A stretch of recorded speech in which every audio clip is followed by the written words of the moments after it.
Ona görə Fatihə surəsi nədir? Amma başa düşmək lazımdır mənasını. Ona görə Ummul Quran, Quranın anası adlandırılıb. Baxın, çünki uca kitabın başlanğıcda yerləşdirilmiş və insanlara hər bir namazda onu oxumaq əmr edilmişdir. Bu surə insanların dillərində daim təkrar olunur ki, onlar bu vasitədə Rəbbinə münacat, yəni yalvarırlar, ona həmd edirlər. Ondan dua və yardım diləməyi diləyirlər. Çünki Fatihə surəsi bizə bunu öyrənir. Yəni, ona görə də bu surəni anlamaq lazımdır ki, insanın qəlbi rahatlıq tapsın. Və Allah Teala'dan istə ki, ey Rəbbim, məni Fatihə surəsini dərk edib, bu Fatihə surəsi ilə əməl edən qullarından eylə. Baxın, Bismillahirrahmanirrahim ilə başlayır, uca Allahın adı ilə başlayır. Çünki bu adla başlanırsa, hər bir işdə nədir? Bərəkət vardır. Ona görə də Fatihə surəsi də elə, baxın, bu surə ilə açılır. Yəni, ayə ilə açılır. Bismillahirrahmanirrahim. Həmçinin Səb'ül Məsəni, yəni 7 dəfə təkrarlanan ayə adlanır həmçinin Bismillahirrahmanirrahim ayəsi.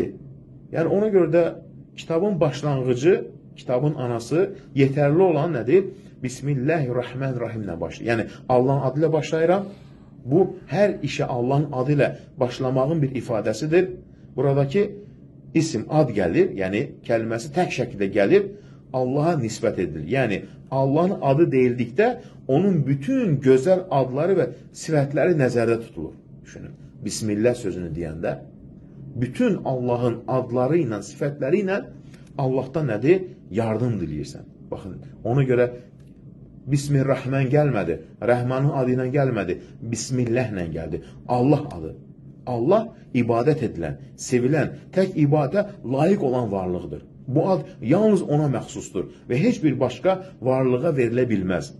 Yəni, ilahilik sifətləri, yəni kamil, qüdrət, elm, mərhəmət və izzət sifətləri ilə mükəmməl şəkildə sifəti götürən kim? Uca Rəbbimiz. Buna görə də yalnız ibadətə, itaətə layiq olan tək haqq məbud kimdir? Uca Allah-u Teala.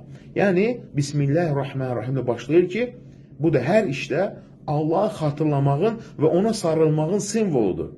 Hər kim işinə onun adı ilə başlayarsa, işinə bərəkət, uğur gələr. Çünki rəhmətli və rəhim, baxın, Rəhman və Rəhim olan Allahın adı bərəkət və mərhəmətin nədir? Açarıdır.